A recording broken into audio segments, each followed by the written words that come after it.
comentarios, ya yo abrí el chat, sobre todo preguntas para poder iniciar. Sigo entonces con la relatoría de la profesora Lousa del día de ayer, de manera que esto violaba el Estado de Derecho. La profesora Lousa, por ejemplo, hizo referencia al caso de Donald Trump. Ha tratado de eludir los pasos o los límites del Estado de Derecho en Estados Unidos sobre la base de un liderazgo que tiene que tenía una fortaleza políticamente para lograr sus objetivos. Sin embargo, las instituciones, y ella hizo referencia al Poder Judicial en Estados Unidos, pero también las otras instituciones, en el caso de Estados Unidos, por ejemplo, el Congreso, sirvieron de muro de contención. A eso era que se refería el profesor Carlos Luzberti y el profesor Ali Daniels en la primera y segunda sesión con el principio de separación de poderes. El principio de separación de poderes, por ejemplo, Humberto Larroche, eminente jurista zuliano, constitucionalista, en su texto sobre la Constitución, sobre derecho constitucional, hablaba de que el poder, al fin de cuentas, solo puede ser contenido por el poder. Entonces él daba el ejemplo, si viene un tren que es muy pesado a toda velocidad, ¿qué lo puede detener? Lo puede detener solo otro instrumento, otro mecanismo que pese tanto, que tenga tanto poder en relación a esa fuerza, esa energía, como el propio tren que viene desbocado. De manera que ese es el concepto de la institución de la separación de poderes, que haya un poder ejecutivo que obviamente tiene el poder de gobernar, pero gobernar en base a las leyes, a las normas que hace un poder legislativo que no solo tiene la función de hacer leyes, sino que dentro de sus funciones puede controlar las funciones no solo del Poder Ejecutivo, sino de los otros poderes. De allí que la Asamblea Nacional tenga facultades para interpelar, por ejemplo, a órganos del Ejecutivo o de cualquier poder, llamarlos a que rindan cuentas, a que oigan las memorias y cuentas del presidente o de órganos del alto gobierno del Ejecutivo. Pero también puede tener facultades de investigación, investigaciones sobre una masacre, investigaciones sobre grandes violaciones de derechos humanos, investigaciones sobre situaciones muy graves, están dentro de las competencias de ese poder legislativo según la Constitución. Pueden revisar a propósito de esto algunos de los artículos que se han recomendado de nuestra Constitución, pero les invito a que revisen el esquema de los distintos artículos y vean los capítulos que desarrollan normativamente cada uno de los poderes del Estado. No hemos empezado todavía esta, por favor, ponerla de la profesora Laura Lousa, la relatoría. Bueno, muy bien, entonces la profesora Lousa hizo la referencia a que en Estados Unidos todos fuimos testigos, más allá de que nos pudiera gustar o no, de que un presidente como Trump se autoinvocaba como imparable.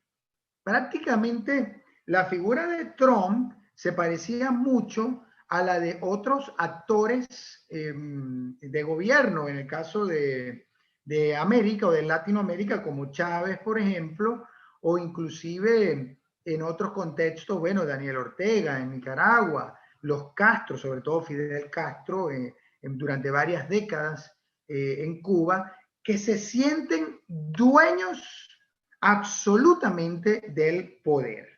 Entonces, gracias a la separación de poderes se puede controlar el poder. Y el otro poder, además ejecutivo y legislativo, el judicial. El judicial es nada más y nada menos el que dirime los conflictos entre los poderes o los conflictos que puedan suscitarse entre los ciudadanos o entre los ciudadanos y el Estado. Fíjense que aprovechando esta lámina, abajo del policía ven que una de las primeras acciones que hizo Chávez fue justamente buscar intervenir a los jueces, al Poder Judicial. Es decir, eliminar la estabilidad de los jueces. Eso se hizo de una manera, la verdad, asombrosamente magistral, porque resulta que Chávez la mandó a hacer pero no fue él, sino la Asamblea Nacional Constituyente del 99. Y esa Asamblea Nacional Constituyente, en el mes de diciembre del 99, en agosto había dictado un decreto de intervención del Poder Judicial, pero luego en diciembre, ya cuando la Constitución estaba lista, hay mucho de qué hablar, pero bueno, no nos va a dar tiempo, pero pueden revisar algunos autores sobre la materia, por ejemplo, el profesor Brewer Carías, que tiene varios textos que analizan, porque además fue constituyente, que analizan las arbitrariedades que se cometieron desde la Asamblea Nacional Constituyente, pero el 22 de diciembre del 99 se dictó un decreto de transición de los órganos del poder público y dentro de ese decreto de transición se dio ya la estocada final o golpe de Estado constituyente contra el Estado de Derecho. Se intervinieron todos los poderes, pero el que se quería intervenir fundamentalmente era el Poder Judicial. A partir de entonces empezaron a nombrar jueces provisionales que estuvieron por lo menos hasta en un 70 o 80% de la totalidad de los jueces del país eran provisionales. Jueces nombrados a dedo y quitados a dedo, como eran provisionales, no tenían estabilidad.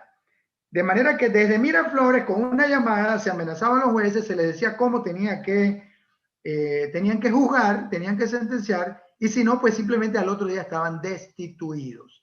Sobre todo, algunos tribunales en particular y sus jueces eran los predilectos. Para esto, adivinen cuál fue uno de los predilectos a intervenir. La Corte Primera en lo contencioso administrativo. ¿Por qué esa Corte?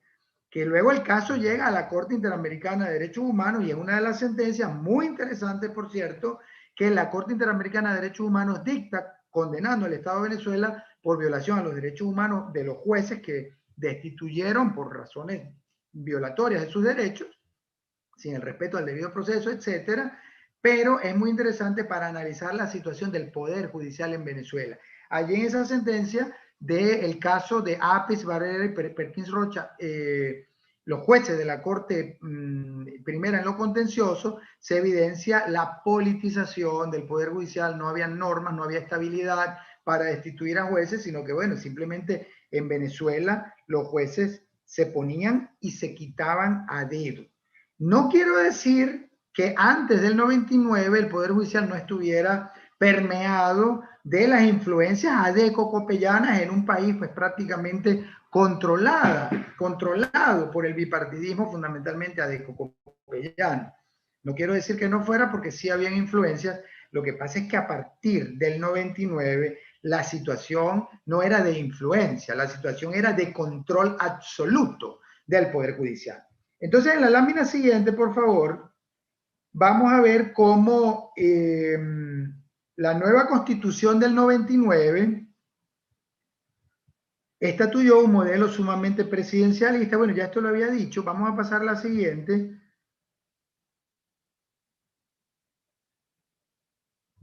La siguiente, por favor. La siguiente, bueno, yo voy a seguir y las láminas pues se las compartirá luego. De manera entonces que el Poder Judicial en Venezuela empezó a ser controlado. Ojo que nuestra Constitución no solo establece la división tripartita del poder público, ejecutivo, legislativo y judicial, esto en herencia de la concepción del Estado liberal que empezó con los trabajos de Locke, inclusive de Montesquieu e inclusive parte de la propuesta teórica, inclusive hasta del propio Rousseau, que más habló sobre todo del tema de la soberanía en manos del pueblo, ¿no? Sin embargo, también nuestra Constitución establece el poder ciudadano y el poder electoral a nivel nacional. Esa arquitectura o estructura del poder público, según la Constitución, tiene 3 niveles verticales: el poder nacional, el poder estatal o regiones, en las regiones, en los estados, y el poder municipal. Y a nivel horizontal, a nivel nacional, tiene 5 ramas: ejecutivo, legislativo, judicial, ciudadano y electoral. En el ciudadano hay 3 órganos: Defensoría del Pueblo, Fiscalía y Contraloría General de la República. Y en el poder electoral, obviamente, el Consejo Nacional Electoral. Me piden por allí si pueden apagar los videos, sobre todo, y los audios, obviamente, poner en mute el micrófono para que la conexión no sea tan pesada. Bueno, la nueva Constitución del 99 estatuyó entonces un modelo presidencialista que daba más poder al Ejecutivo, pero obviamente garantizando la separación de poderes. Sobre la base de su importante liderazgo, entonces, Hugo Chávez fue creando un régimen donde el poder se ejercía sin control o con pocos controles. Recuerdo, por ejemplo, en sus primeros años de mandato, cómo Chávez empezó a controlar los distintos poderes. Esta historia además es muy interesante porque a veces la comunidad internacional, sobre todo aquí es muy importante que podamos conocer la historia de lo que ocurrió, cree que en Venezuela se desmoronó la democracia desde el 2017 para acá. Y en realidad esto ha sido un proceso gradual.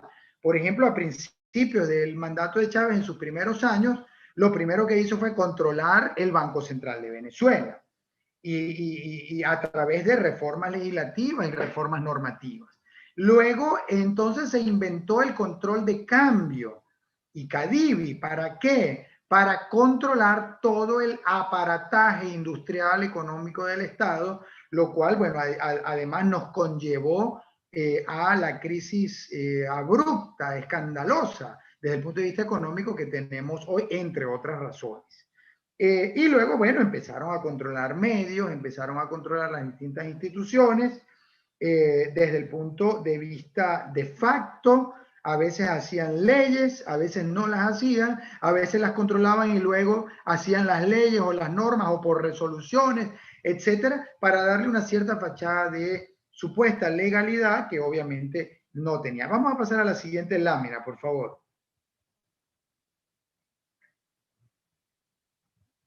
Muy bien, para avanzar entonces, en la siguiente lámina, bueno,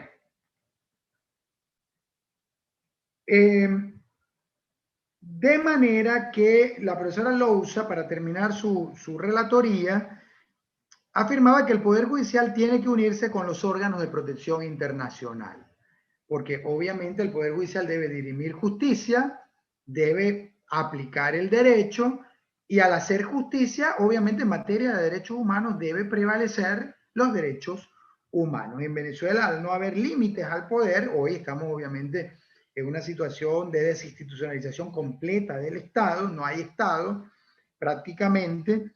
Como lo decía Ali Daniels, vivimos en un régimen autoritario.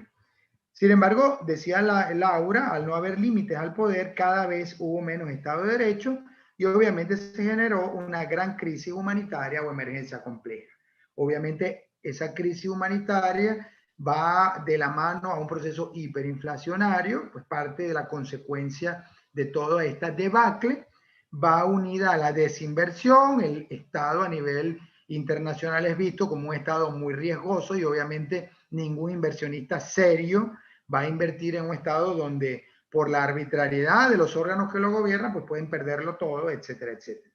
De manera que luego la profesora Laura habló de los estados frágiles, de la fragilidad de los estados, y habló de que hablamos de desinstitucionalización del Estado venezolano, y haciendo referencia a que en Venezuela aparece en los primeros 28 países que están como estados más frágiles del mundo. De 178, estamos dentro de los primeros 28 más frágiles.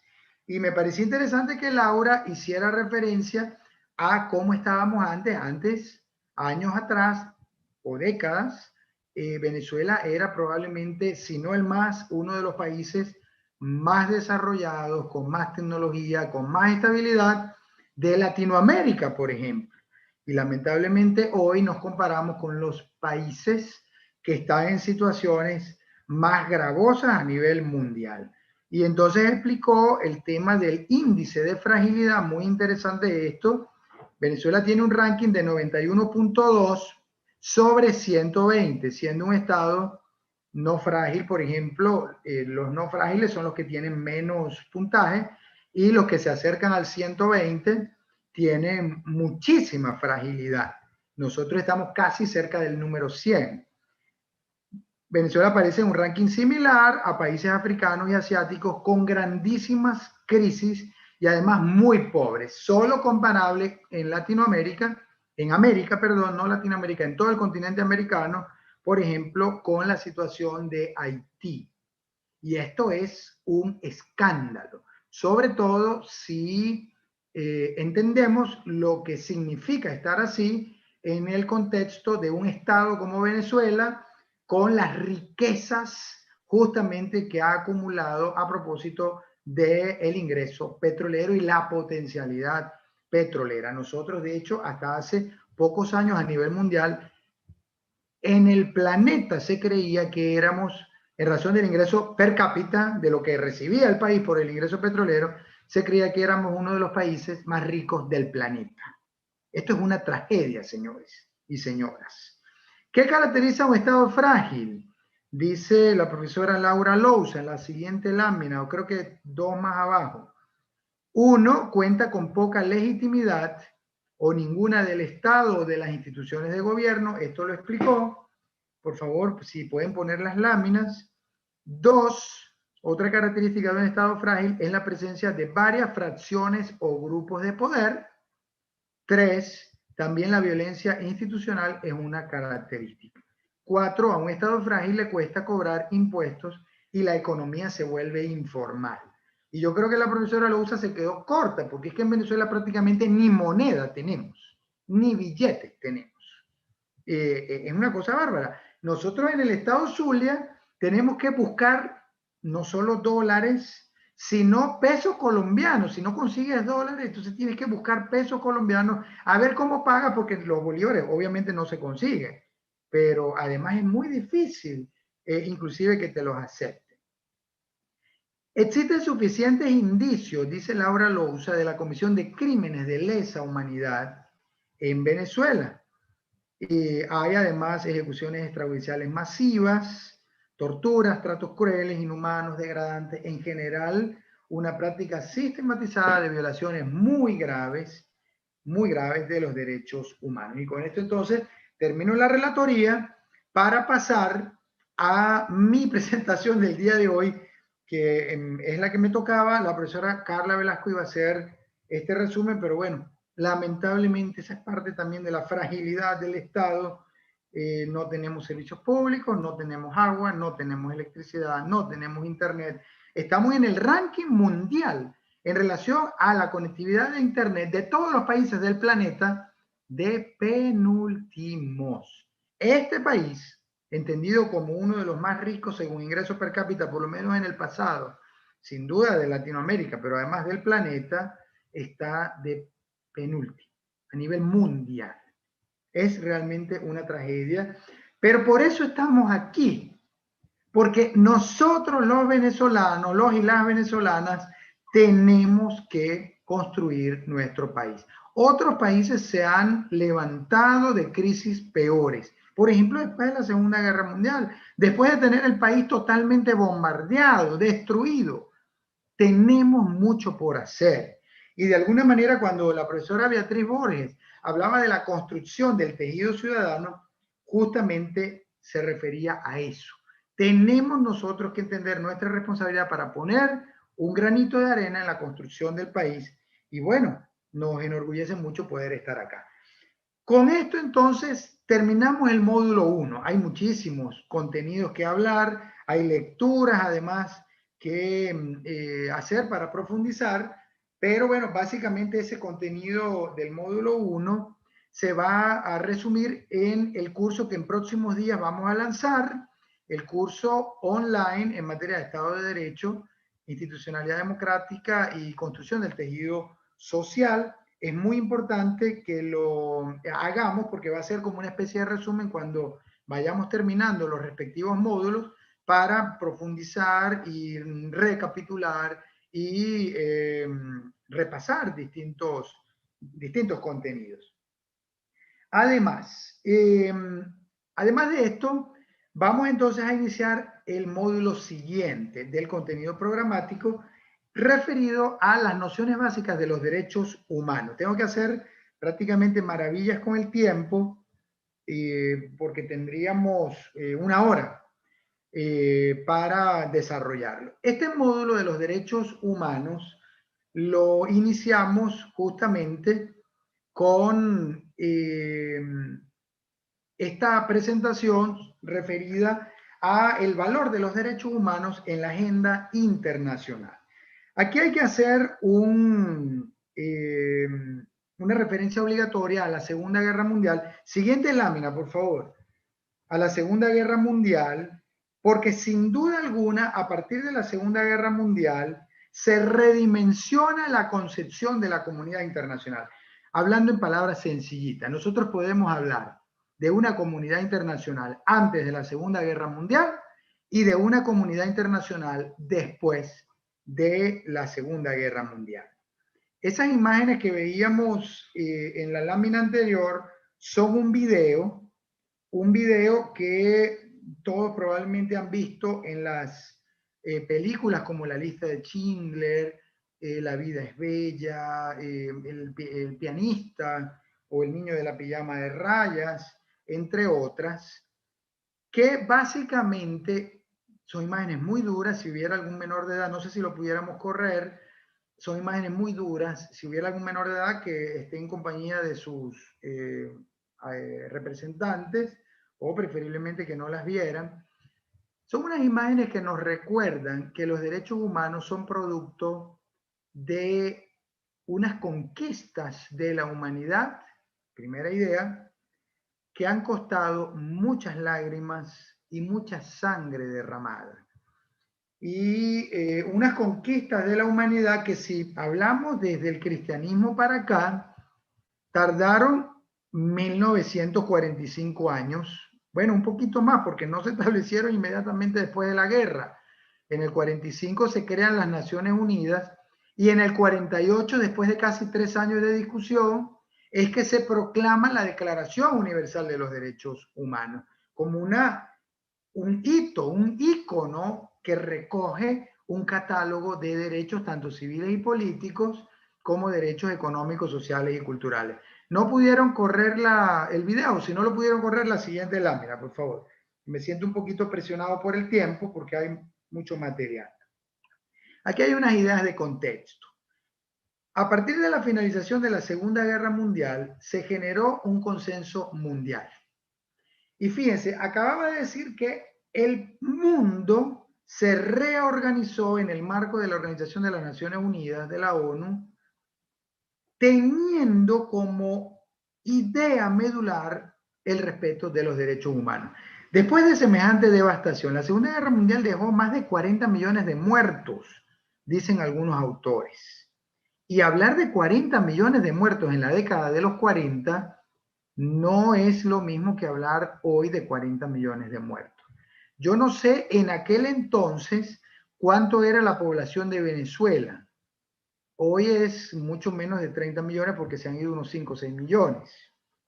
Pero estábamos hablando de quién sabe cuántas veces la población completa de varios países muertos, donde el elemento medular no solo era, como en otras guerras, el elemento expansionista, poderío económico, militar, geográfico, etc.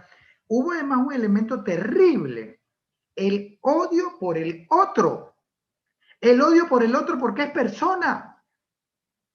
Cuando yo estas cosas las explico en una clase de pregrado, una vez un alumno, y yo siempre lo cito, me dijo: profesor, pero esto se parece a los X-Men, o se parece a la película de los simios, no me acuerdo cómo se llama, o se parece a los Terminator, con la diferencia de que los Terminator eran robots y querían destruir, aniquilar a la raza humana, y los simios también, y los X-Men, los mutantes. Aquí estamos hablando de que el hombre, la humanidad, quería aniquilar a la humanidad, hombre y mujer, por ser humano. De allí que hubo unos elementos espantosos. Si ustedes tienen la oportunidad de ir, por ejemplo, a alguno de los museos que recogen como memoria histórica parte de la devastación, lo que significó el Holocausto. Por ejemplo, van a ver instrumentos para medir la distancia perfecta de la nariz. Al hombre se le medía, a la persona, hombre y mujer, se le medía el color perfecto de los ojos. Habían como muestrearios de lentes de contacto para ver cuál era la raza pura. De manera que eso, sin duda alguna, partió de una noción de odio por el otro, por el ser humano. Luego de la finalización de la guerra, que hay que decir, la comunidad internacional sabía lo que estaba pasando, sabía que a la gente la metían en unas cámaras de gases y mataban a cientos y miles al día de personas. Sabían que las caterpillas recogían a montañas de cadáveres. Todos ustedes seguramente han visto esas imágenes. Esas eran las imágenes que les iba a poner. Sabían que hacían lámparas con piel humana en los campos de concentración de Estrasburgo, de Auschwitz, allá en Europa. Las van a ver exhibidas. Cuadros, a la gente la despellejaban. Lamentablemente la OI, Ingeniería Médica Genética, empezó en ese entonces y hacían experimentación de cruces celulares de la gente a la que la picaban como si fuera, no sé, un pedazo de silla para hacer experimentos celulares. ¿Qué cosa tan terrible? Obviamente después de esta devastación que el mundo conocía, cuando se forman las Naciones Unidas, hubo un consenso. Por eso la palabra aquí generó, en la tercera línea, generó un consenso mundial en favor de los derechos humanos. Esto pareciera que fuera algo simple. No, son 3 palabras: consenso mundial en favor de los derechos humanos, riquísimas en materia de contenido. ¿Y por qué yo hago tanto énfasis en esto? Porque yo estoy hablando de que los derechos humanos están dotados de una noción que se llama orden público internacional.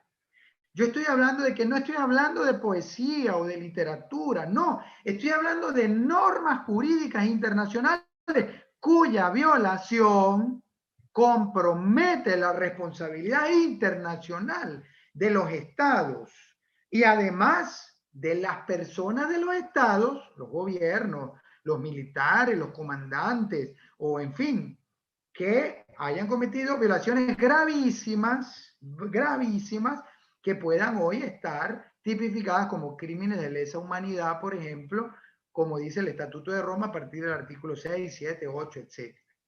Lo que hace 3 meses la misión de determinación de los hechos de las Naciones Unidas en septiembre anunció la lectura de las conclusiones del primer año de investigación y publicó un informe de esta, en inglés, Fact-Finding Mission, o misión de determinación de los hechos, concluyendo que en Venezuela hay indicios muy graves de que se han cometido crímenes de lesa humanidad, porque esas grandísimas violaciones o torturas, tratos crueles, inhumanos, degradantes, otras gravísimas violaciones que se pueden tipificar, subsumir en lo que establece el Estatuto de Roma en los artículos 7, 8, etcétera, dotados estas prácticas terribles de generalidad o generalización y sistematización. O sea, no era una tortura, sino tortura sistematizada, que sigue un patrón, que sigue unos elementos como una política de Estado.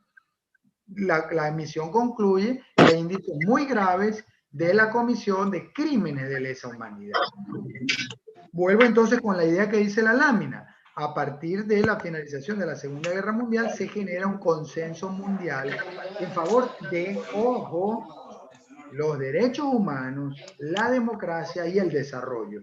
El profesor Ali Daniels o Luzberti, no recuerdo, hablaban de que aun cuando tanto los derechos humanos como la democracia vienen o se han desarrollado, inclusive a través de procesos sociopolíticos históricos distintos, porque inclusive Ali Daniel habló inclusive de la democracia desde Grecia, hoy no se puede hablar de democracia en un estado donde el gobierno invoque que es democrático porque supuestamente fue electo popularmente. Eso era lo que el profesor Daniel quería decir. Justamente puedes haber sido electo en unas elecciones libres, transparentes, legítimas, etc. podías tener democracia de origen, pero luego en el ejercicio, por violar los derechos humanos, por cometer fraude a la ley, por, en fin, quebrar las bases de la institucionalidad del Estado, pues ya no se puede no hablarse de democracia. De manera que hoy las democracias, el concepto de democracia está nutrido de un contenido. Los derechos humanos, la separación de poderes y la legalidad son parte de ese contenido que llena las democracias. Ustedes en su narrativa, por ejemplo, cuando hagan críticas a la función de cualquier órgano del Estado, que son los que podrían, en esta explicación, violar los derechos humanos, porque, y esta distinción es muy importante, porque cuando los particulares violan la ley, cuando un particular, un ciudadano, comete un homicidio, técnicamente no hablamos de violación de derechos humanos, sino de comisión de un delito. El delito que sí, ciertamente, es atentar contra la vida, lo cual es un derecho humano, pero cuando un particular lo hace, ese homicidio en todo caso está tipificado como un delito en la ley penal, en nuestro caso en el Código Penal. ¿Cuándo hay violación de derechos humanos? Cuando es el Estado que por acción u omisión transgrede ese bien jurídico tutelado, derecho humano en concreto. Es decir, por ahí están pasando, por cierto, el formulario de asistencia, por favor, para que lo llenen, es muy importante porque para poder acceder a la certificación se necesita corroborar la asistencia.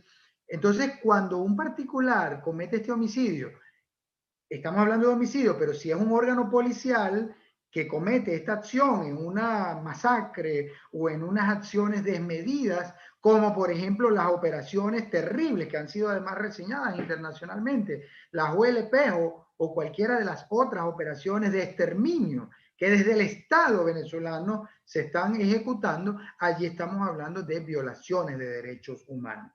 ¿Cuándo estaríamos frente a violaciones de derechos humanos frente a los delitos cometidos por los particulares? Cuando el Estado, que tiene que investigar a través de sus órganos policiales y de investigación, y obviamente la Fiscalía, y el Poder Judicial, no se hace justicia. O sea, cuando hay impunidad. Entonces, un homicidio eventualmente se convierte en violación de derechos humanos cuando el Estado, que tiene que garantizar la justicia, no lo hace. Entonces, en este caso, omisión del Estado en relación a garantizar la impunidad porque no garantizó justamente la justicia.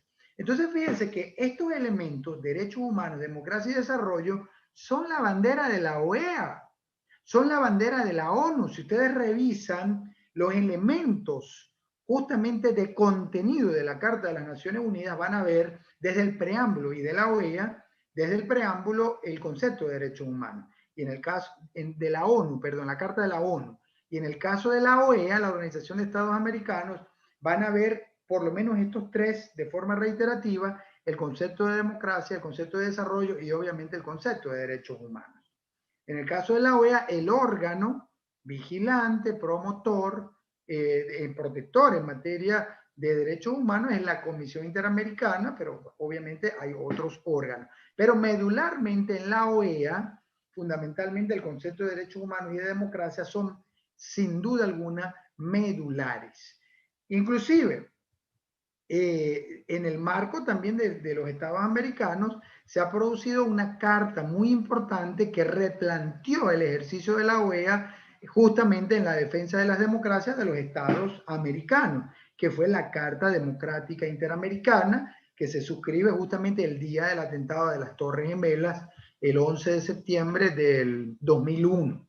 Esa Carta Democrática es muy importante porque es un ABC en materia de los Estados americanos, justamente en relación a la democracia.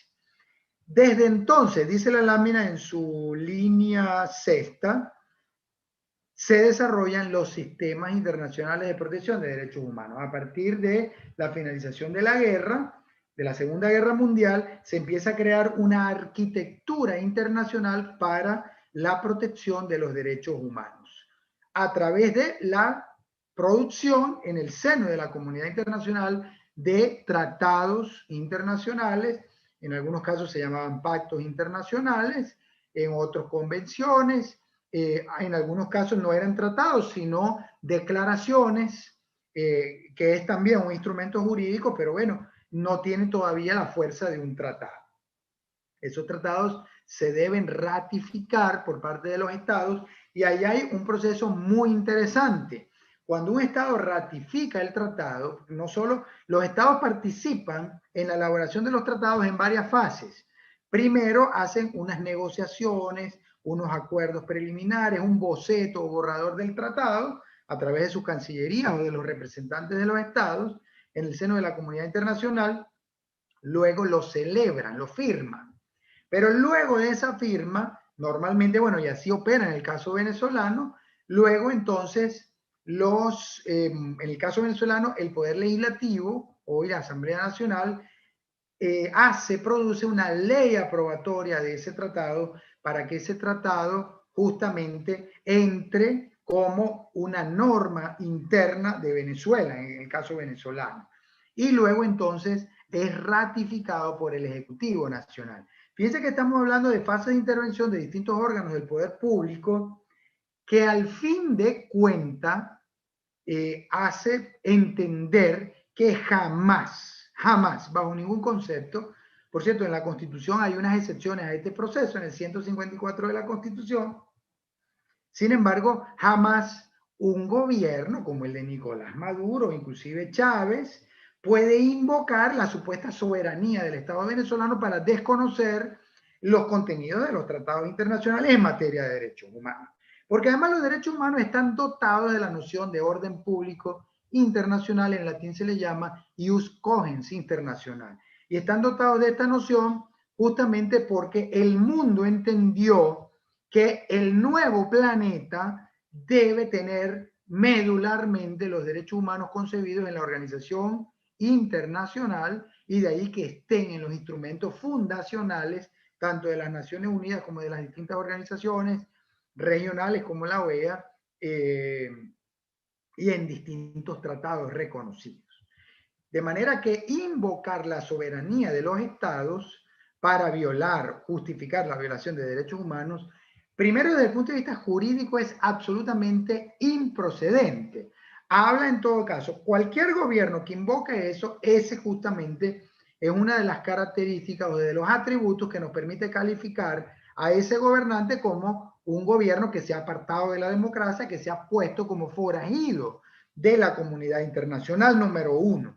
Pero es que además desde el punto de vista jurídico, cuando un Estado, un presidente y un Estado además ha ratificado un tratado respectivo, ahí opera una especie de abdicación, una especie de cesión de cuotas de su supuesta soberanía interna para darle competencias a órganos internacionales para que lo vigilen en materia de derechos humanos, para que lo siente en el banquillo de los acusados y le pregunta y le inquiera sobre la situación de los derechos humanos que pueden ocurrir en su estado.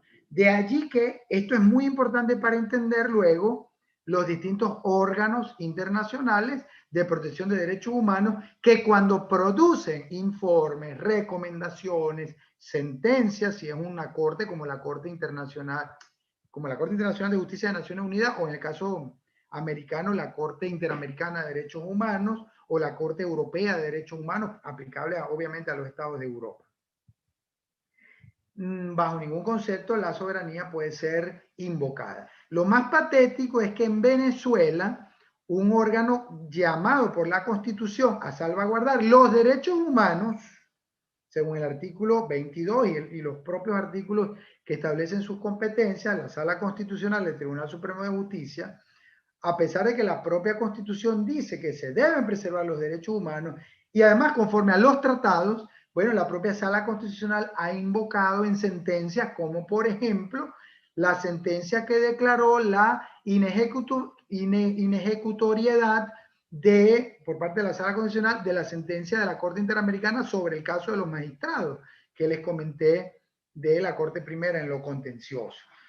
Esto es increíble porque el órgano llamado a salvaguardar la Constitución y los derechos humanos es justamente el que en una sentencia, que es la Sala Constitucional, aunque todo el Poder Judicial está llamado y todos los poderes públicos, es el que hace una sentencia, bueno, una no, muchas sentencias, para justificar la violación de los propios derechos, invocando la supuesta soberanía del Estado venezolanos. Yo sobre esto les voy a recomendar algunas lecturas de algunos trabajos de mi autoría, luego se los comparto.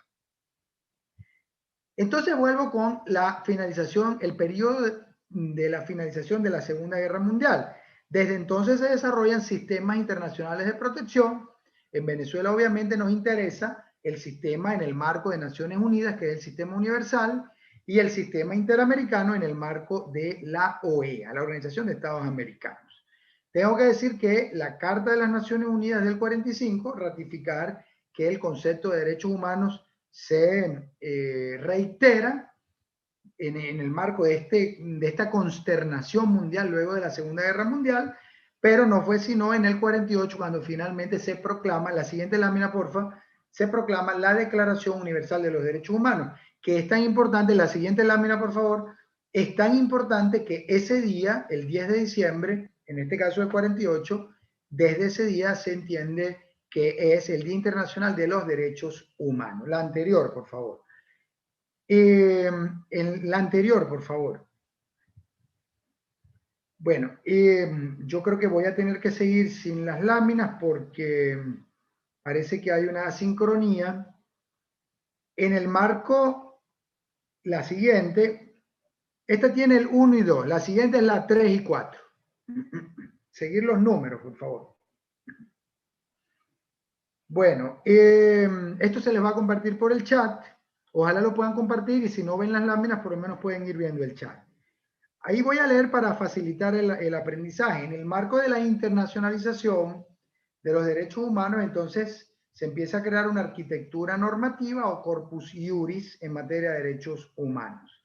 A partir de entonces fueron reconocidos distintos instrumentos para garantizar tanto derechos civiles y políticos como los derechos económicos, sociales y culturales.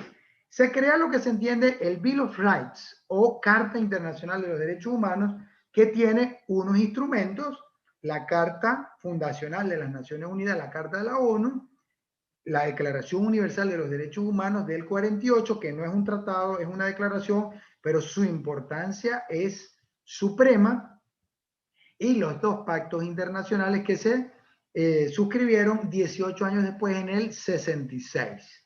Fíjense que la comunidad internacional camina lento.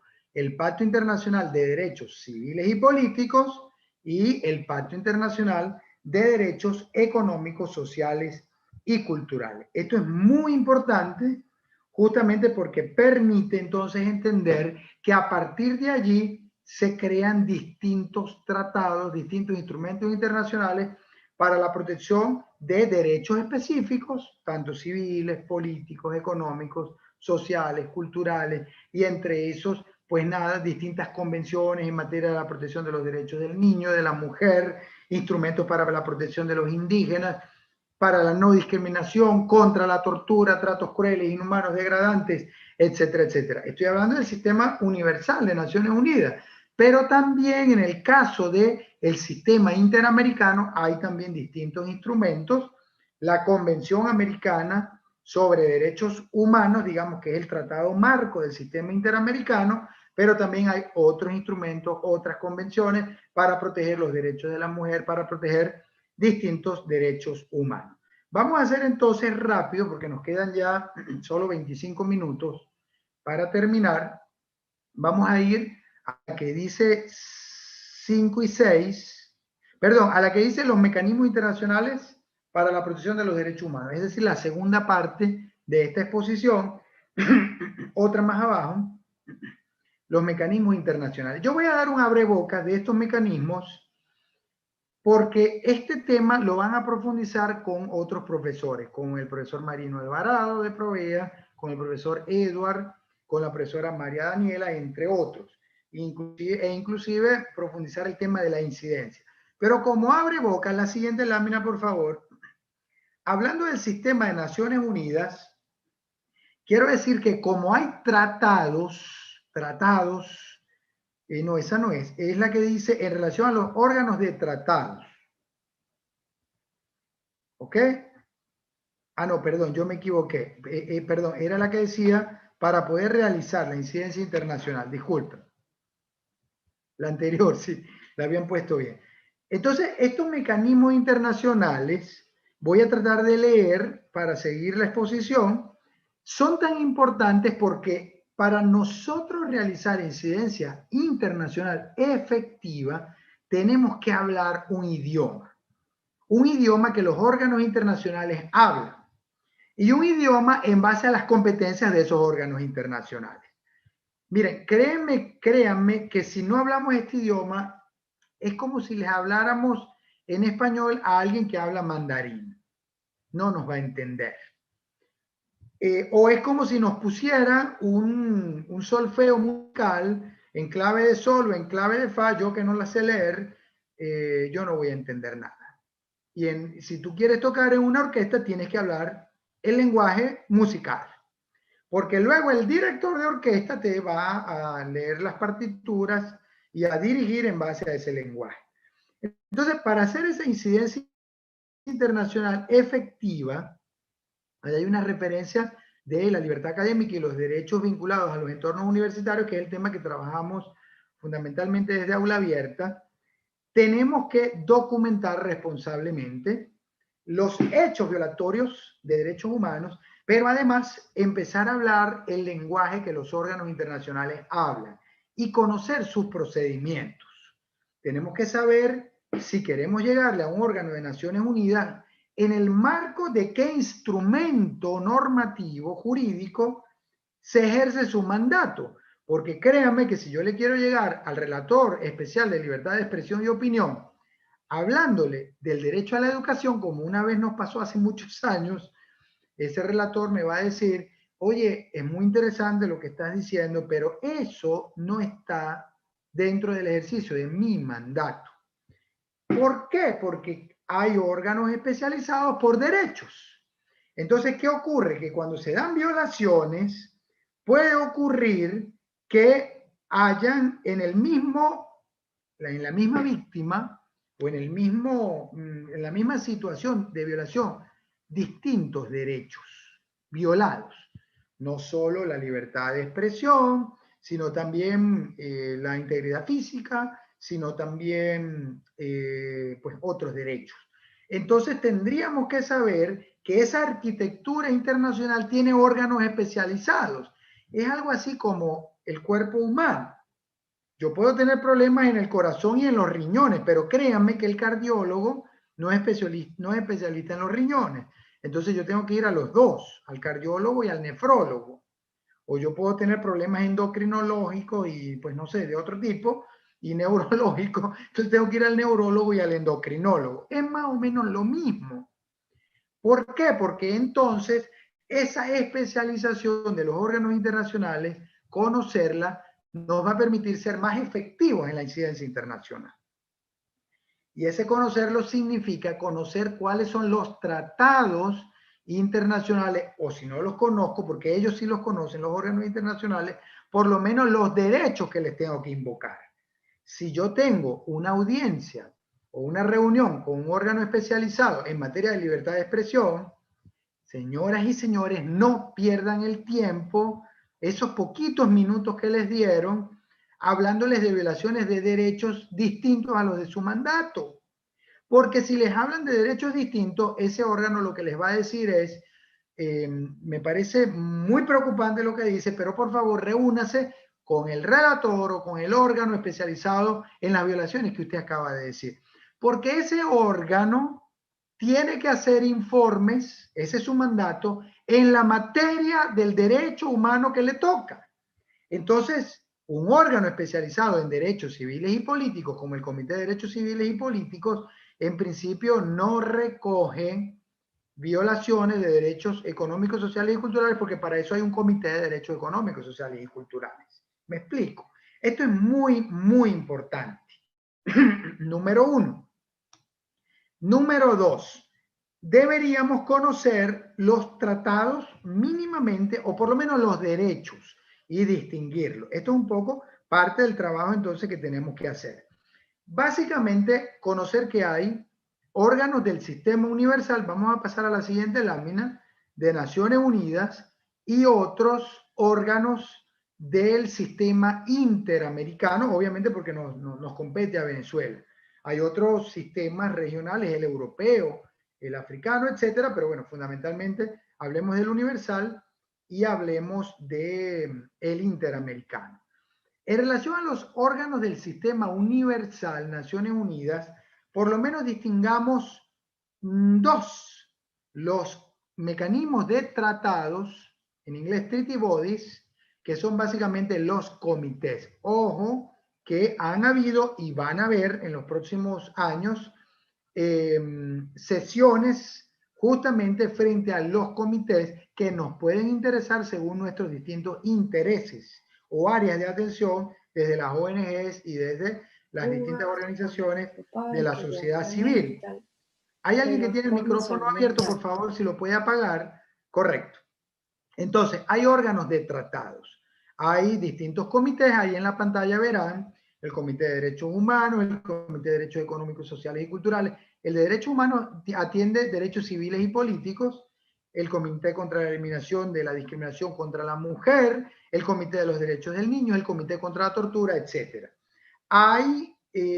Cada comité tiene el trabajo, el mandato de vigilar, supervisar, verificar el cumplimiento o llamar la atención ante el incumplimiento de las normas de los tratados. Por ejemplo, para el Comité de Derechos Humanos, obviamente es el Pacto Internacional de Derechos Civiles y Políticos. El Comité de Derechos Económicos, Sociales y Culturales es el Pacto Internacional de Derechos Económicos, Sociales y Culturales. El Comité contra la Tortura es la Convención contra la Tortura. El Comité de los Derechos del Niño es la Convención de los Derechos del Niño. Órganos de tratado, los comités. Y los otros son órganos especiales o mecanismos especiales. La siguiente lámina, por favor, donde entran las relatorías. Hay más de 40 relatorías especializadas para educación, para la libertad de expresión, para migrantes, para la independencia del Poder Judicial, etcétera, etcétera. ¿Okay? Hay muchas relatorías. Además, hay grupos de trabajo y hay expertos independientes. ¿Ok? Relatorías que son temáticas, ojo, porque ahí tendríamos que llegarle dependiendo de la violación. Y para llegarle a las relatorías, cuidado y cometen el error que hace unos años cometimos. Pensábamos que se les llegaba mandándoles un email. Y una vez entonces hablando con el relator específico, él nos decía, jamás hemos recibido oficialmente desde Aula Abierta la activación de los mecanismos frente a nuestra relatoría. Y yo le digo, ¿cómo que no, relator? Le mandamos no sé cuántos emails. Y él nos dice, lo que pasa es que nosotros tenemos unos procedimientos en la relatoría para darnos cuenta oficialmente de las denuncias. Y ese procedimiento es en línea y hay que llenar unos formularios frente a esa relatoría donde debemos justamente sintetizar las violaciones y adjuntar algunas pruebas, etc. Ojo con eso. Entonces hay relatorías, hay grupos de trabajo, hay expertos independientes y hay un mecanismo especial que es el EPU, el Examen Periódico Universal, que se hace cada 4 años y medio, 5 años, donde además Venezuela ya en un año y medio aproximadamente tiene que volver a ser evaluada porque la pasada sesión, el segundo ciclo, fue en el 2016. El primer ciclo sobre Venezuela fue en el 2010-2011, de manera que ya vuelve a tocar el deber el próximo año de activarnos en relación al EPU, Examen Periódico Universal. Eso en relación a las Naciones Unidas. Luego los otros profesores, Marino, Eduard y María Daniela, van a profundizar sobre esto. La siguiente lámina, por favor. En relación a el mecanismo o los mecanismos del sistema interamericano, me interesa muchísimo entender que, bueno, hay una Comisión Interamericana de Derechos Humanos donde podemos también presentar denuncias, solicitar audiencias temáticas e inclusive ante casos muy graves de violación posible amenazante de derechos humanos irreparables, solicitar medidas cautelares, una protección que la Comisión Interamericana llame la atención para que el Estado ejerza a través de medidas cautelares que se puede justamente solicitar ante la Comisión Interamericana. Como otros profesores van a ahondar sobre esto, básicamente lo voy a dejar hasta acá para poder avanzar en la última parte de mi exposición, pero sí quiero, por ejemplo, que vean este video. No lo voy a poner en vivo ahorita, quiero que lo compartan en el chat, porque de alguna manera habla de cómo desde algunas organizaciones universitarias en materia y centro universitario de derechos humanos y aula abierta, hemos podido interactuar con la Comisión Interamericana, por ejemplo, de Derechos Humanos. Esa persona que ven allí de cuarta en el cuadrante inferior derecho es la vicepresidenta de la Comisión Interamericana de Derechos Humanos. A la comisión le hemos hablado insistentemente desde hace años de las violaciones contra los universitarios, contra la libertad académica, y la comisión ha adquirido un compromiso efectivamente para supervigilar justamente la situación, ya no solo en Venezuela, sino que el trabajo de incidencia lo hemos hecho a nivel de Latinoamérica. Vamos a pasar a la siguiente lámina, por favor.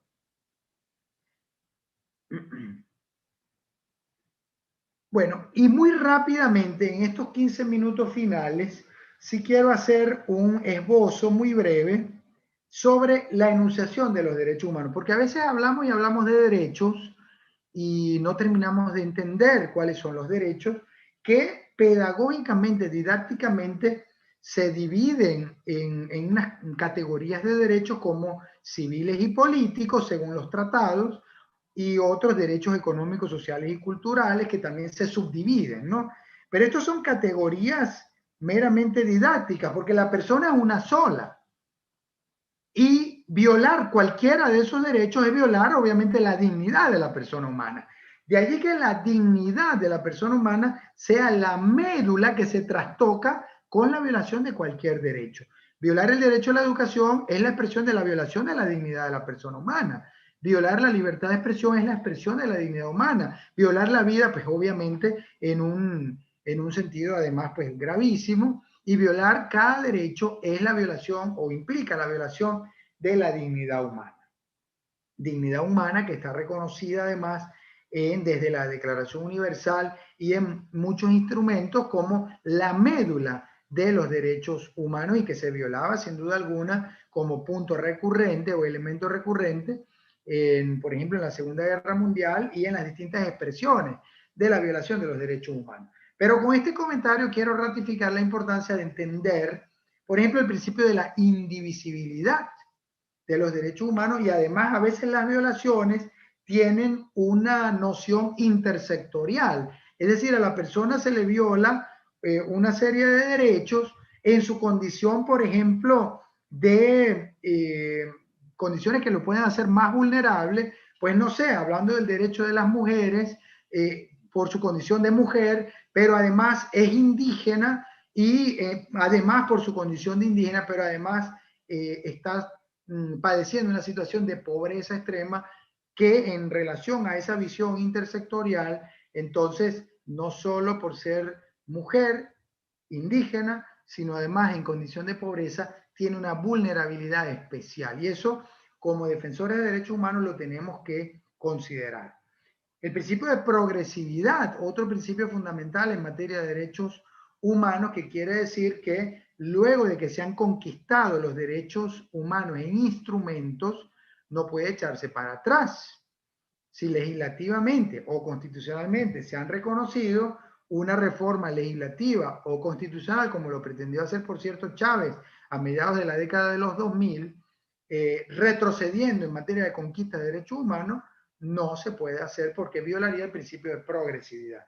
El principio de irrenunciabilidad quiere decir que aun cuando yo firme un contrato renunciando a mis derechos o a algún derecho humano, los derechos se entienden irrenunciables y por tanto esa renuncia no tiene efecto porque yo no puedo renunciar al respeto a que se me respete mi dignidad de ser humano, todos somos iguales ante la ley, y así otros principios definitorios en materia de derechos humanos que son muy, muy importantes. ¿Ok? Esta idea de la dignidad humana, de los principios que caracterizan los derechos humanos y además de que el Estado a través de sus órganos viola los derechos humanos, es muy importante que la tengamos en cuenta porque, por ejemplo, cuando identifiquemos violaciones de derechos humanos, tendríamos necesariamente en la producción de los contenidos, bien en un informe, bien en una nota de prensa, en unas alertas que queramos generar, de, por ejemplo, quiénes eran los órganos del Estado actuantes. ¿Por qué? Porque la violación de derechos humanos acarrea responsabilidad para el Estado, pero también, dice la Constitución en su artículo 25, para los funcionarios que los ejecutan, que ejecutan la violación de derechos. Fíjense que en la Constitución y ese artículo 25 es muy importante que lo invoquen a cada rato. La Constitución dice que los funcionarios que lo ejecutan no pueden efectivamente violar ni la Constitución, ni en general los derechos, media Constitución casi, son derechos humanos. Desde el artículo 19 arranca el título tercero hasta el 135 de 350 artículos, casi media Constitución. Pero fíjense que ese artículo 25 dice que los funcionarios no podrán invocar que siguen órdenes superiores, pero además serán responsables ellos, no solo el Estado, Venezuela, sino ellos, civil, penal, administrativamente, sin que les sirva de excusa a seguir órdenes superiores. Civil es con su propio dinero, administrativamente, pecuniariamente con su propio dinero. Administrativamente pueden ser objeto de procedimientos que los sancionen internos en el cuerpo que puedan pertenecer. Civil, también inclusive con su propio dinero, y penalmente, si cometen delitos, ellos pueden ser objeto también de la justicia penal. En relación a la enunciación de los derechos, por ahí alguien hacía un comentario. Sí, la responsabilidad no solo es individual del funcionario que comete, artículo 25 de la Constitución, sino también estatal del Estado. Por eso es que la Corte Interamericana de Derechos Humanos condena al Estado venezolano. Es el Estado, presidido por un presidente, que al fin de cuentas ejerce las riendas del Estado. Pasemos a la siguiente lámina, por favor. En relación a la enunciación de los derechos, yo básicamente quiero hacer un resumen flash pidiéndoles que lean a profundidad, y esa es la tarea para la próxima semana, leer completa la Declaración Universal de los Derechos Humanos en sus 30 artículos, pero además también leer el título tercero de la Constitución, que arranca en el artículo 19. O sea, tienen una tarea para la próxima semana: leer toda la Declaración Universal, que es cortita, y leer desde el artículo 19 y analizar hasta el 135 de la Constitución. Pero para enunciar rápido, avancemos por favor, conforme vaya hablando, van enunciando, porque me quedan ya 7 minutos para terminar. La Declaración Universal consagra tanto derechos civiles y políticos como derechos económicos, sociales y culturales en 30 artículos. Avancemos por favor, denme 5 segundos para cada lámina. ¿Ok? Hay un preámbulo de la Declaración Universal que obviamente se inspira en la idea del respeto de la dignidad de la persona humana, que he hablado, y bueno, fundamentalmente es proclamada esta Declaración Universal por las Naciones Unidas como un gran elemento, hito, conquista de la humanidad. Desde su artículo primero, todos los seres humanos nacen libres e iguales, ¿no? El concepto de la dignidad queda entronizado justamente desde su artículo primero. Y ahí continúa la declaración. Estos dibujitos que ven son productos de un concurso que está publicado. Además, toda persona tiene los derechos y libertades proclamados por esta declaración en su artículo 2, en su artículo 3, todo individuo tiene derecho a la vida, a la libertad, a la seguridad de la persona. En su artículo 4, nadie será sometido a esclavitud ni a servidumbre. La esclavitud y trata de esclavos están prohibidas en todas sus formas, ojo, y lo que está ocurriendo con los venezolanos migrantes forzosos o forzados o víctimas de la migración forzada en el exterior, en algunos casos podría estar subsumiéndose en estas violaciones.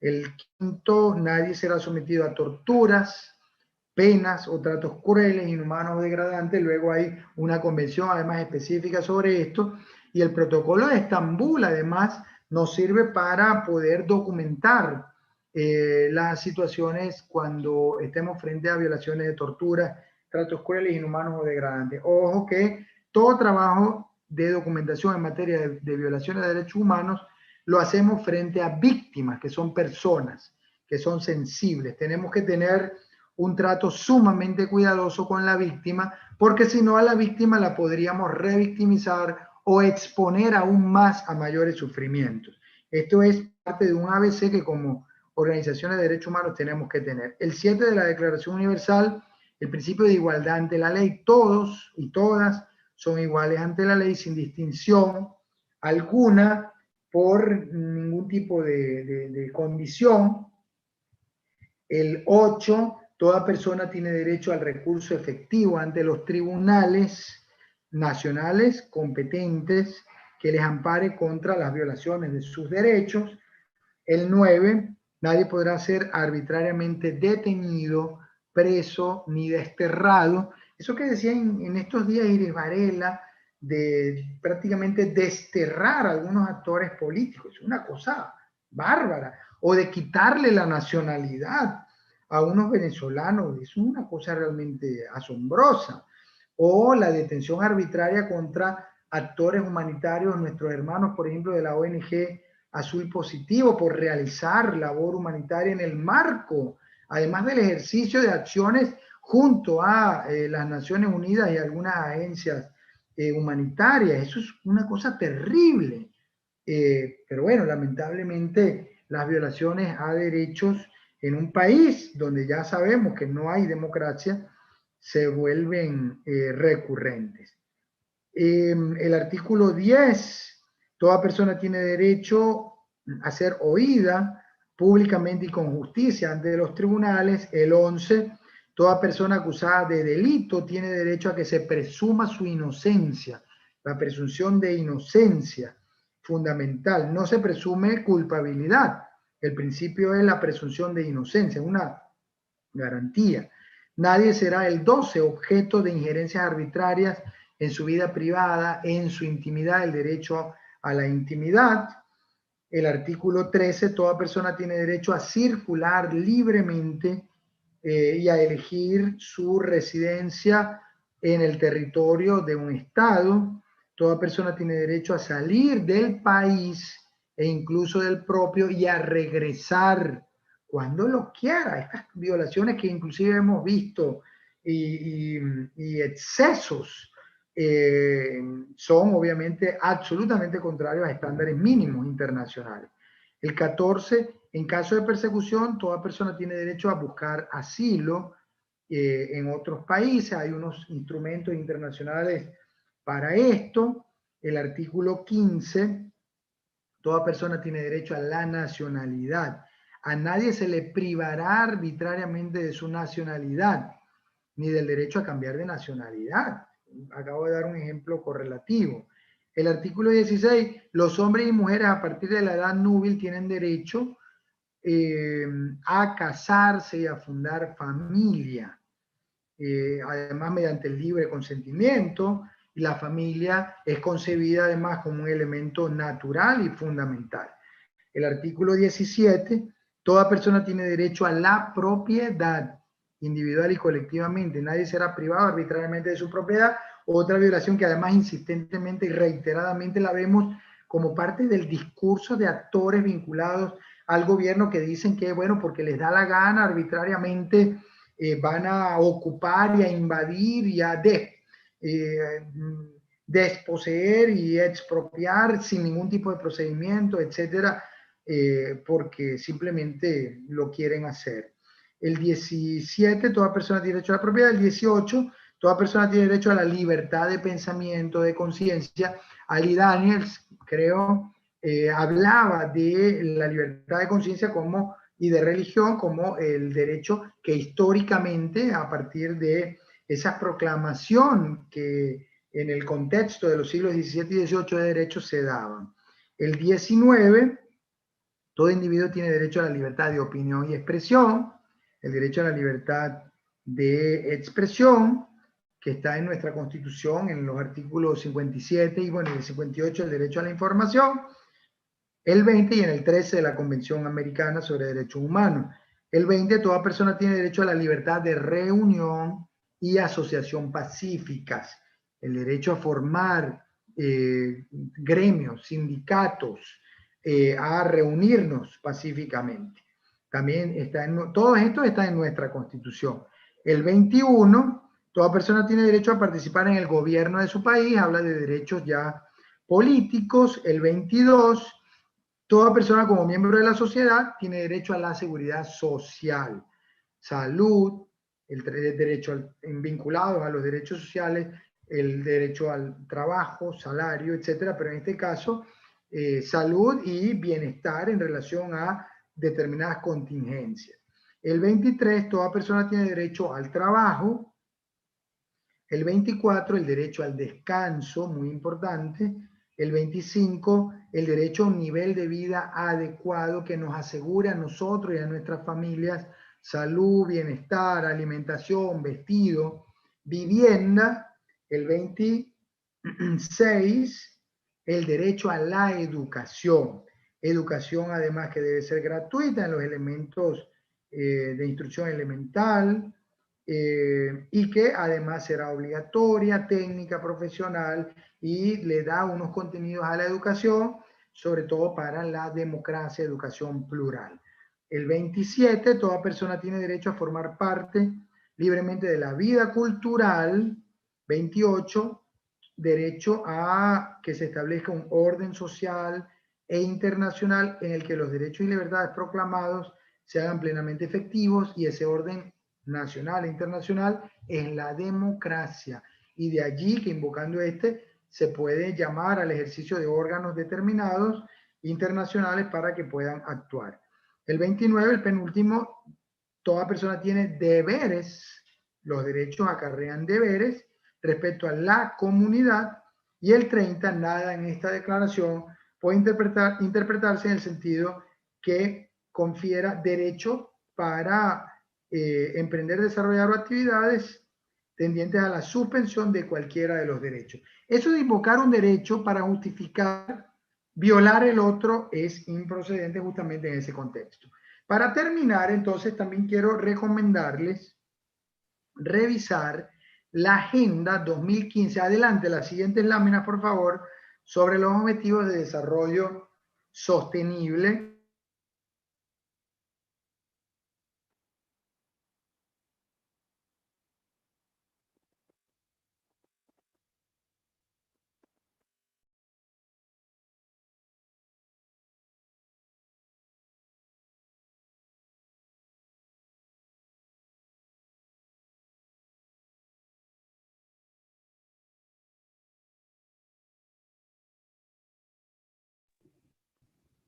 Profesor David, ¿nos escucha?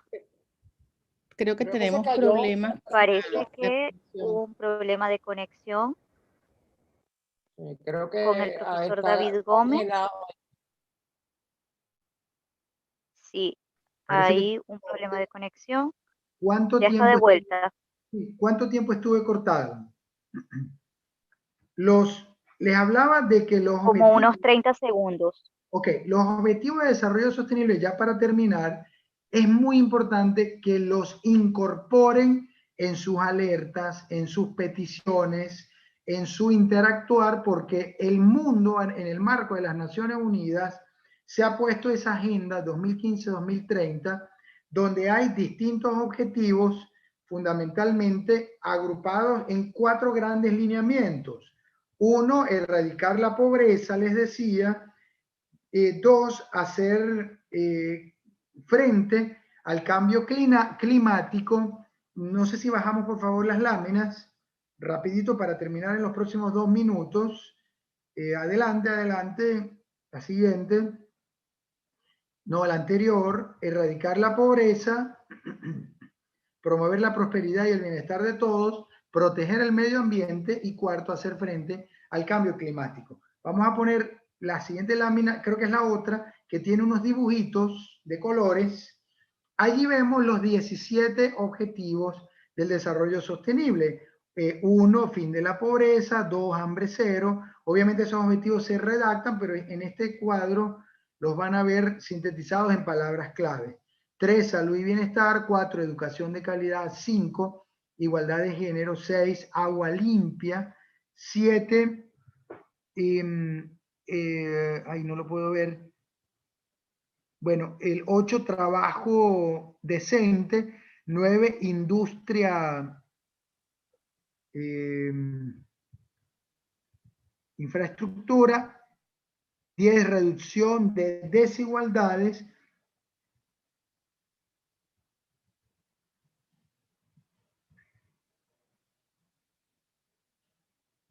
¿Me están escuchando bien?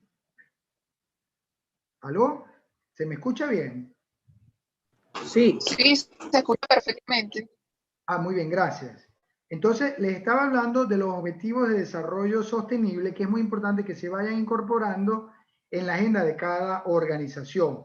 Les hablaba de los primeros y creo que había quedado en el 9 o 10. Básicamente, el objetivo 9, industria, innovación e infraestructura. El 10, reducción de las desigualdades. El 11, ciudades y comunidades sostenibles. El 12, producción y consumo responsables. El 13, acción por el clima. El 14, vida submarina. El 15, vida de ecosistemas terrestres. El 16, paz, justicia e instituciones sólidas. Y el último, alianzas para lograr estos objetivos. Para finalizar, ahí en las siguientes láminas los van a ver desarrollados sintéticamente. Recomendarles entonces que revisen, para ya abrir 5 minutos de preguntas y respuestas, la tarea que tienen puesta, no solo, siguiente por favor, la Constitución, revisar el título tercero de nuestra Constitución, que arranca en el artículo 19. También tienen como tarea revisar la Declaración Universal de los Derechos Humanos. En relación al título tercero, básicamente hay 10 capítulos, unas disposiciones generales, luego se habla de la nacionalidad y ciudadanía, luego el capítulo tercero habla de los derechos civiles el capítulo 4 de los políticos y el referéndum popular. El capítulo 5, los derechos sociales y de la familia, los define así la Constitución. El 6, los derechos culturales y educativos. El 7, los derechos económicos. El 8, los derechos de los pueblos indígenas. Se incorporó un capítulo completo de los derechos de los pueblos indígenas. El 9, los derechos ambientales, también interesante que se haya incorporado. Y luego habla de los deberes en el capítulo 10. Y por último, en la siguiente lámina, entonces van a ver normas básicas de interpretación que debemos incorporar también en nuestras alertas, porque desde la Constitución y desde algunas normas internacionales, como las que hemos muy rápidamente asomado, nos puede servir de basamento jurídico tanto nacional como internacional.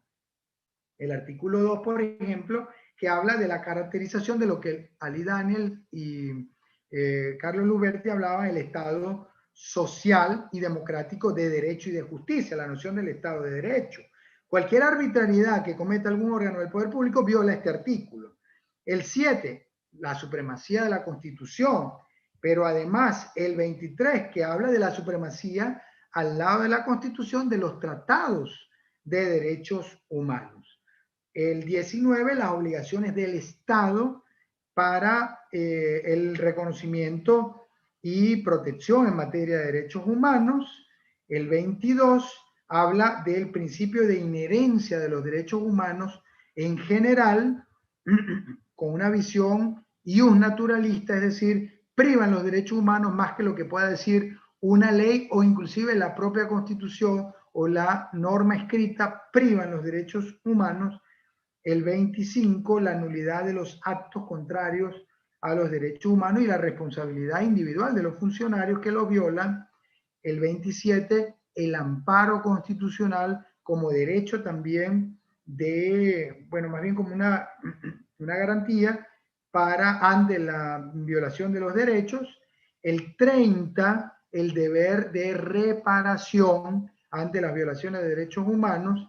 Y el 31, el derecho a dirigir peticiones, denuncias ante la violación de derechos humanos o frente a órganos internacionales, conforme dicen los tratados, ante la violación de los derechos humanos.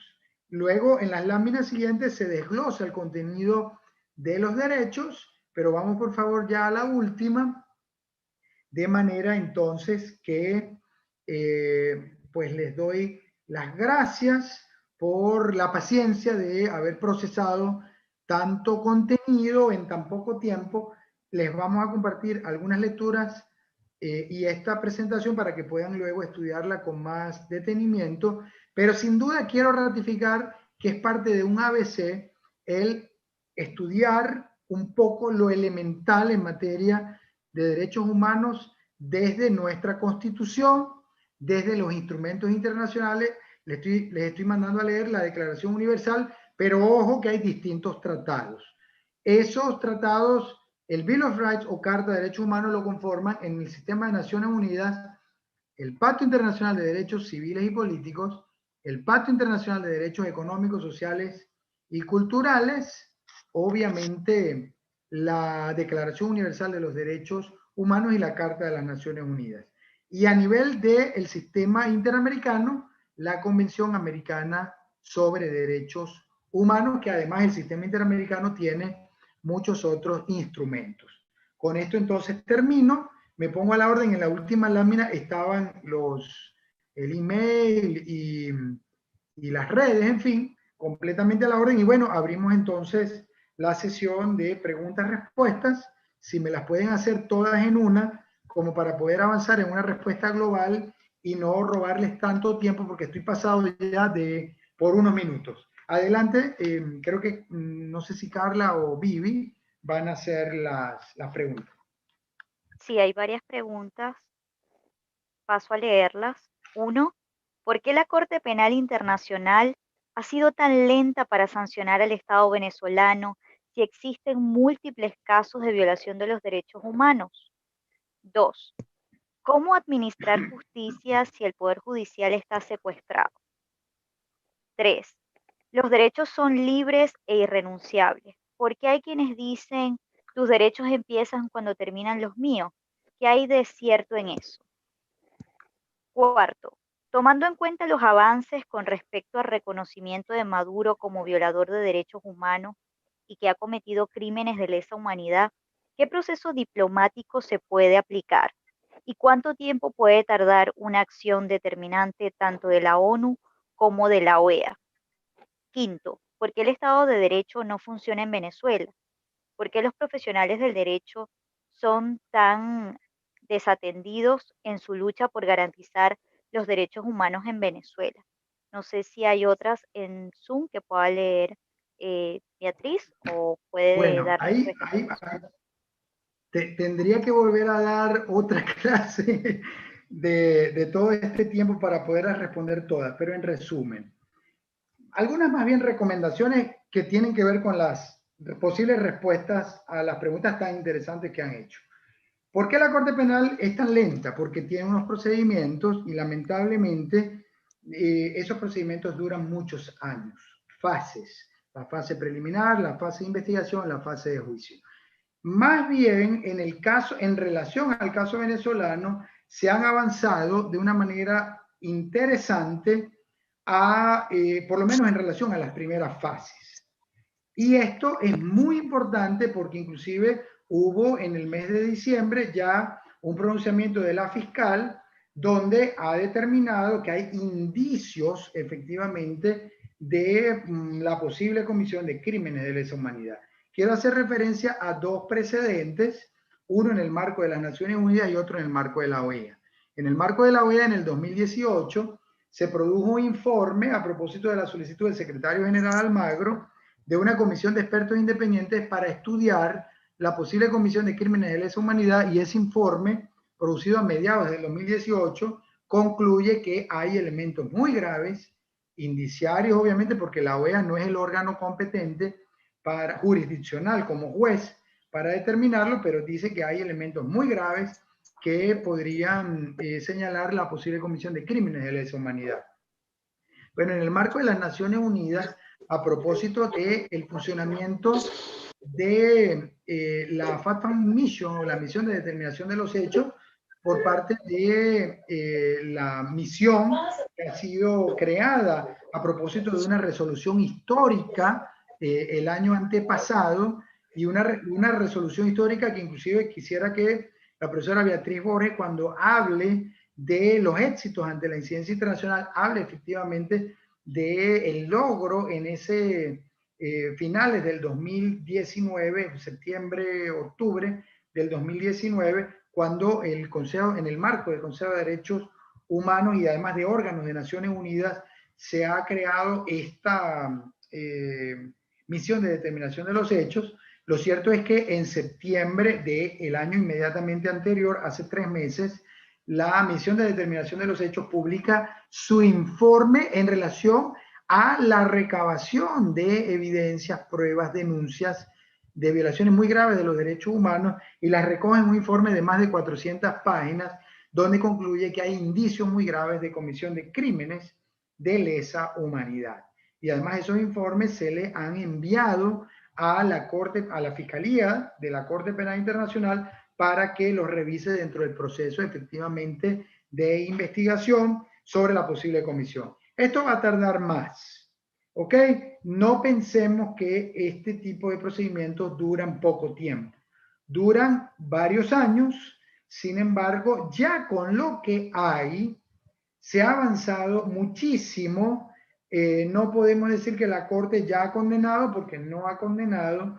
No podemos asegurar que se consiga una condenatoria, pero ya inclusive con estos 2 informes, sobre todo el de la Fact-Finding Mission, de la misión de determinación de los hechos, se ha conseguido. Le invito a que lo revisen.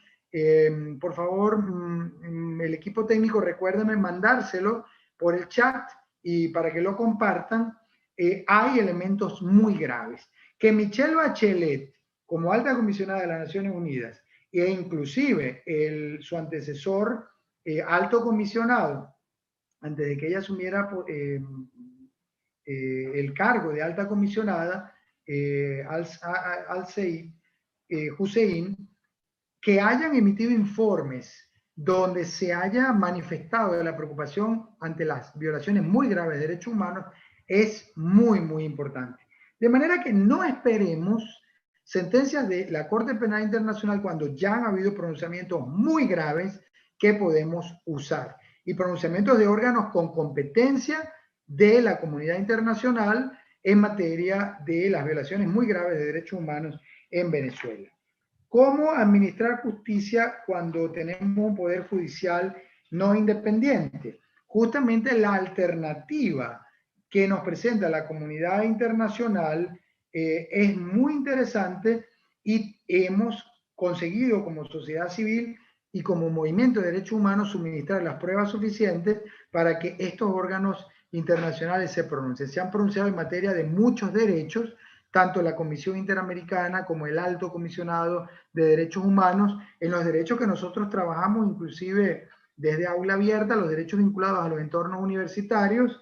La Fact-Finding Mission dedica buena parte de su explanación a la documentación de violaciones contra los universitarios, estudiantes universitarios, inclusive víctimas de torturas, tratos crueles, inhumanos, degradantes, criminalización de la protesta. La CIDH igualmente lo ha hecho. Cuando digo CIDH, es Comisión Interamericana de Derechos Humanos, el Alto Comisionado lo ha hecho, relatorías específicas lo han hecho. Por ejemplo, en septiembre también se presentó ante las Naciones Unidas un informe de la Relatoría sobre Libertad de Expresión y Opinión, específicamente sobre las violaciones a la libertad académica relacionada con la libertad de expresión, y norman reiteradamente distintos casos que documentamos en distintos informes nuestros desde Aula Abierta, además en correlación con otras organizaciones de la sociedad civil en Venezuela, pero también otras denuncias que hicimos en Latinoamérica. Derechos irrenunciables. ¿Por qué algunos dicen mis derechos terminan donde empiezan los tuyos? Bueno, la misma formulación de la pregunta ratifica que yo como persona tengo derechos, tengo dignidad humana y estoy dotado de derechos. Si Maduro, si Diosdado Cabello, si algún actor que ha violado los derechos, eventualmente cambia el gobierno y ellos, algunos actores que estén en el gobierno, son víctimas de violación de derechos humanos, ellos son personas humanas dotadas de derechos. Toda persona humana está dotada de derechos independientemente de que haya cometido delitos. Bueno, debe haber una justicia transparente, imparcial, que les garantice justamente el derecho a la defensa a ellos y a cualquier persona para, en todo caso, que se haga justicia. Toda persona está dotada de derechos y no es cierto decir que yo no tengo derechos. Eso es más como una especie de refrán o uso popular para recordarle a la persona que debe respetar los derechos del otro. Y bueno, y tiene que ver un poco también con la aseveración, lo que dije, de la siguiente persona. Y bueno, básicamente yo creo que en este contexto más o menos he resumido cómo tratar de interactuar con la comunidad internacional. Recordemos el ejemplo del lenguaje musical. Tenemos que también conocer un lenguaje para poder acceder a los órganos internacionales y sobre todo unas competencias que ellos tienen para escucharnos. Unas competencias en el marco de unos mandatos, ellos les llaman así, mandatos, algunos derechos en particular, dependiendo de cada órgano, otros tienen mandatos generales como el alto comisionado, mandatos generales en materia de derechos humanos. Bueno, obviamente el trabajo por hacer es mucho, yo les doy infinitamente las gracias y bueno, les cedo el micrófono para ya las palabras de cierre a la profesora Beatriz o a la profesora Carla, para que en nombre tanto del CEPAS como de Aula Abierta cierren la sesión del día de hoy, invitándolos entonces a la próxima sesión del próximo miércoles 5:30, recordándoles la asistencia que en el curso es obligatoria. Muchísimas gracias a todas y a todos. Muchas gracias al profesor David Gómez Gamboa, director de Aula Abierta, y también a la organización aliada CEPAS en nombre de su directora Beatriz. Los esperamos para el día miércoles de la semana próxima. Estaremos enviando la programación, todo el material de apoyo, tanto por el grupo de WhatsApp como a sus correos electrónicos. Cualquier duda o pregunta también pueden hacerla a través del correo electrónico que les...